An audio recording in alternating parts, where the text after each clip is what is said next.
कई लोग कहते हैं कि कुंवारी कन्या करवा चौथ का व्रत नहीं रख सकती। कईयों के मन में क्वेश्चन होता है कि व्रत करना चाहिए या नहीं करना चाहिए। अच्छा, कई कन्याएं व्रत करती हैं तो उनके पेरेंट्स डाउट करते हैं, तेरा हुआ नहीं सिस्टम अभी विवाह का, तू किसके लिए कर रही है, होता है ना। तो एक डाउट होता है कि कुंवारी कन्या को व्रत करना चाहिए कि नहीं। तो पहले तो मैं क्लियर कर दूं, कुंवारी कन्या भी करवा चौथ का व्रत रख सकती है और जरूरी नहीं है कि कोई हो तो ही रखा जा सकता है। अपने भविष्य के भाग्य के लिए भी हम व्रत कर सकते हैं। दूसरा, प्रत्येक आत्मा को करवा चौथ का व्रत भगवान श्री कृष्ण के लिए करना चाहिए, जिससे हमारा भी भाग्योदय हो जाए।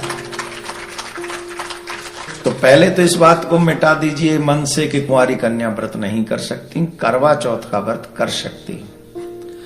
करवा चौथ का व्रत कहां से प्रारंभ हुआ था वो मैं आपको बता देता हूं। करवा चौथ का व्रत सबसे पहले मां पार्वती ने ही किया था।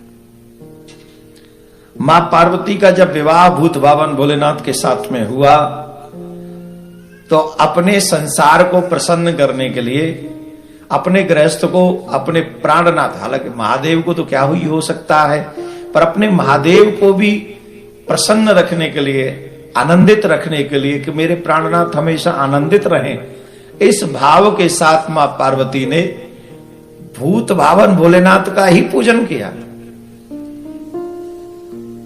महादेव प्रसन्न हुए और कहा कि जो तुम्हारी मन की इच्छा है वो अवश्य पूर्ण होगी, हम आशीर्वाद देते हैं।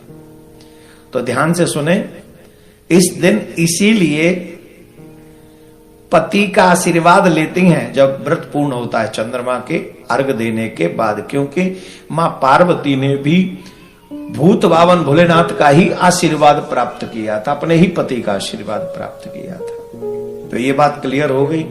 दूसरा, इस व्रत में कितना सामर्थ्य है। एक और कथा ऐसी आती है कि दैत्यों ने देवताओं को परास्त करके स्वर्ग से निकाल दिया। हर भारतीय स्त्री को इस कथा को सुनना चाहिए। कई लोग हमारे व्रतों का उपहास उड़ाते हैं, मजाक उड़ाते हैं, कहते हैं ऐसे भूखे रहने से कुछ नहीं होता, भूखे मरने से कुछ नहीं होता। कमाल करते हो, जब कुछ नहीं होता तो भूखे रह के ही देख लो। आपका बॉडी मान जाता है कि आप कुछ कर रहे हो, औरों को तो मानने की बात है, व्रत रह के तो देखो।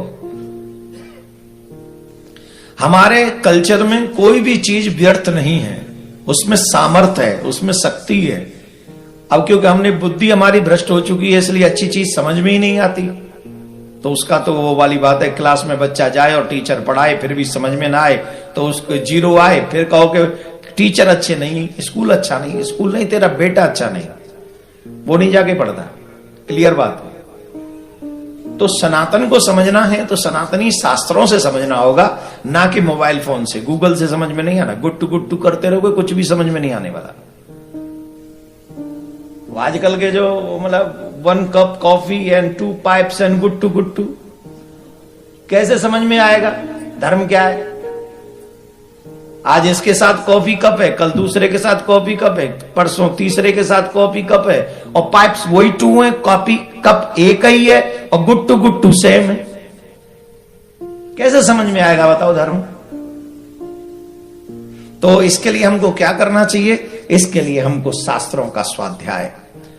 तो जब देवताओं को स्वर्ग से निकाल दिया, देखो ये व्रत का कितना बड़ा प्रभाव है, करवा चौथ के व्रत का।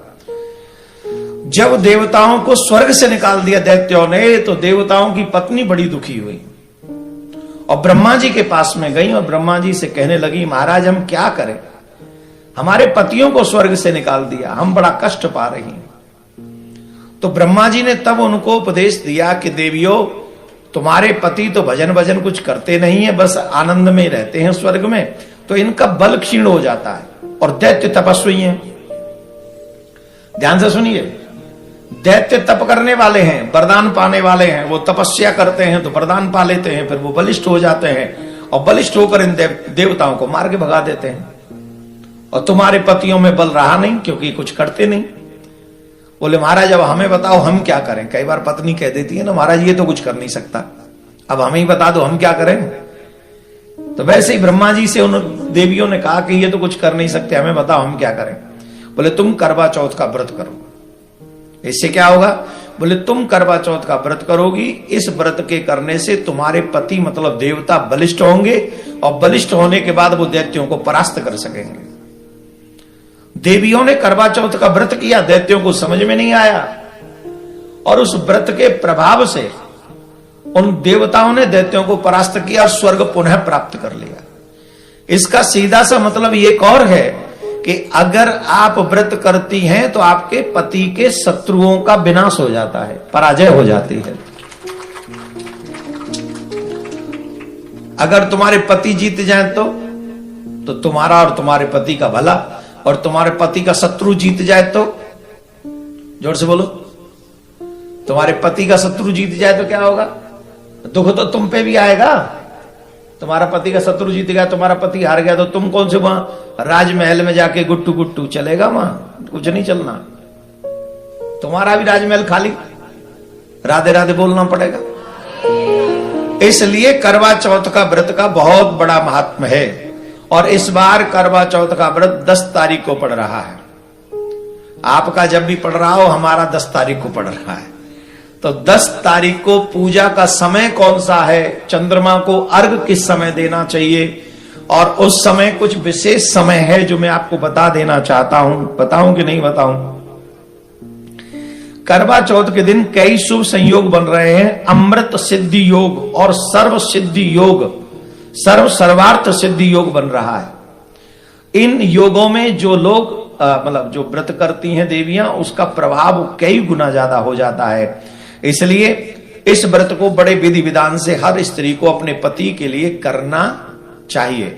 लेकिन इसमें बीमार, अगर कोई देवी बीमार है या गर्भिणी है, इससे मानसिक तौर पर व्रत करना चाहिए, क्योंकि गर्भ धारण करने पर तो फिर उस बालक को आप निर्जला तो व्रत कैसे रहेंगे, तो उससे उस शिशु को कष्ट हो सकता है।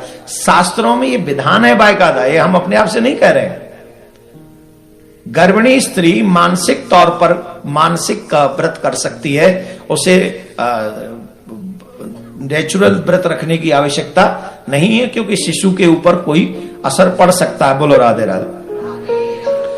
सर्गी इत्यादि जो होती है वो सब आप जानते हैं, वो तो सुबह ब्रह्म मुहूर्त में हो जाती है, वो वैसे कर लेना चाहिए। और कुछ जो विशेष बातें हैं करवा चौथ के विषय में, वो 10 अक्टूबर को है। और चंद्र उदय, ये बात मैं भारत का कर रहा हूं, यहां का मुझे नहीं पता किस समय होगा, मैं भारत के जो पंचांग है उसके हिसाब से आपको बता रहा हूं। रात्रि में 8:18 पर चंद्र उदय होगा, और उसके बाद हमें अर्घ उनको देना है। करवा चौथ पर चंद्रमा के दर्शन का गहरा आध्यात्मिक महत्व है। हिंदू धर्म में चंद्रमा को शीतलता, प्रेम का एक मूल स्वरूप माना जाता है। इसलिए जब हम उसको अर्घ देते हैं, इसका मतलब है कि हमारे पति जो ज्वालामुखी बन गए हैं बाहरी भोजन कर करके, आप लोग जानते हैं आपके पति इस समय ज्वालामुखी का एक छोटा सा रूप ही है। वैसे तो देखा जाए ज्वालामुखी समय पर ही फटता है, और ये ज्वालामुखी ऐसा है कि कोई समय नहीं होता, न जाने कब सियावर रामचंद्र की जय, राधे राधे बोलना पड़ेगा। तो चंद्र को इसलिए अर्घ देते हैं कि उनके हृदय में शीतलता भी बनी रहे और प्रेम का भाव भी हमारे प्रति बना रहे। इसलिए हर पत्नी अपने पति के लिए अर्घ देती है चंद्रमा को। चंद्रमा सुंदरता का भी प्रतीक है, शीतलता का भी प्रतीक है, सौभाग्य का भी प्रतीक है। तो इसलिए चंद्रमा से प्रार्थना करते रहे कि हमें हमारे मतलब जब तक अर्घ चलता रहे तब तक ये प्रार्थना करते रहें। और पूजन कैसे करना है वो नियम थोड़ा सा समझा देते हैं। सुबह स्नान करके स्वच्छ वस्त्र धारण करें, पूजा स्थल को साफ कर लें और वहां फिर करवा माता की छवि रख लें, भगवान शिव और मां पार्वती की भी तस्वीर रख लें, वहां पर छवि रख लें। करवा में पानी भर लें और उसे ढक्कन से ढक दें और ढक्कन के ऊपर रोली से स्वास्तिक का निर्माण कर दें। दूब, रोली, चावल, सिंदूर, फूल अर्पित करें। करवा चौथ की कथा पढ़ें या सुने। अब कई लोग व्रत तो करते हैं पर कथा नहीं सुनते, तो उसका फल अधूरा मिलता है। व्रत के साथ साथ कथा भी सुननी चाहिए। बोलो राधे राधे। तो पूजा की सामग्री सुबह ब्रह्म मुहूर्त में ही उठकर स्नान करके, वो जो आप लोग खा पी लेते हैं, पंजाबी भाषा में सरगी बोलते हैं उसको, तो उसका पालन करें। व्रत का संकल्प अवश्य करें, हाथ में जल लेकर अपने नाम अपना गोत्र उच्चारण करके कि हम ये व्रत कर रहे हैं करवा चौथ का, माता रानी हमारे ऊपर कृपा करे, हमारे पति की दीर्घायु हो, परिवार में सुख शांति समृद्धि बनी रहे, मेरा रूप सौंदर्य भी बना रहे, ऐसी प्रार्थना कर लिया करो। राधे राधे बोलना पड़ेगा। तो ये करवा चौथ की कुछ बातें थी जो मैं चाहता था कि आज आप सबको बता दें, क्योंकि बहुत जल्दी आ जाएगा तो फिर आपको विलंब से मिलेगा तो समझ में नहीं, लेट हो जाएगा। तो करवा चौथ का व्रत प्रत्येक सुहागिन माता बहन को करना चाहिए।